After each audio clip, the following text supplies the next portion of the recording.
Ito ang mga kuwan ko guys, mga alaga ko na nakapalakas loob sa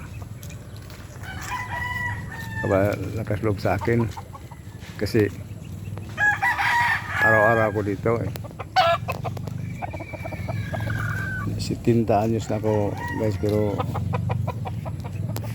malakas pa ako kasi may kuwan ako, obligasyon na araw-araw na trabaho. Yan ang tunay na pahaba ng buhay guys, ang sikurito guys. Ito mga manok ko guys, ito mga manok namin. Manok ito sa anak ko, alaga lang ako dito, pero ako ang alaga araw-araw. Yan.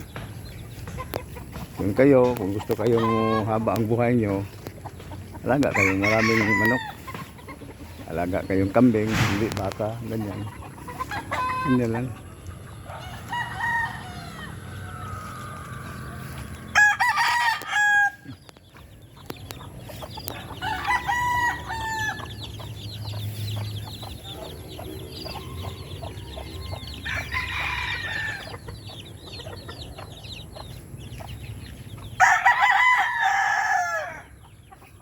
Saka wala namang gutom yung mga kambing ko guys, kasi marami naman ako mga ipakain sa kanila. Yung mga napir ko, dami oh. Yan ang sikrito. Yan ang tama guys. Maghanda kayo para pagkain sa mga kambing, sa alaga mo. Bago ka mag-alaga, magtanim ka muna ng mga pagkain nila. Yan. At saka itong mga minsinitas na to, kakain naman kambing dito. Yan.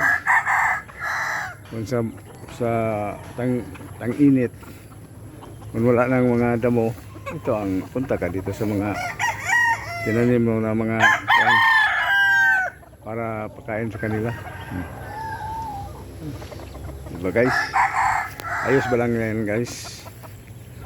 Morning pala sa inyong lahat.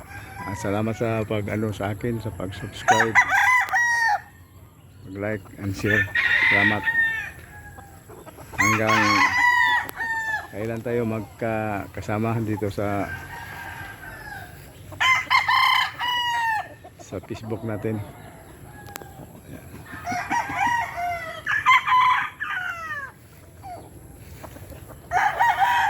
Guys,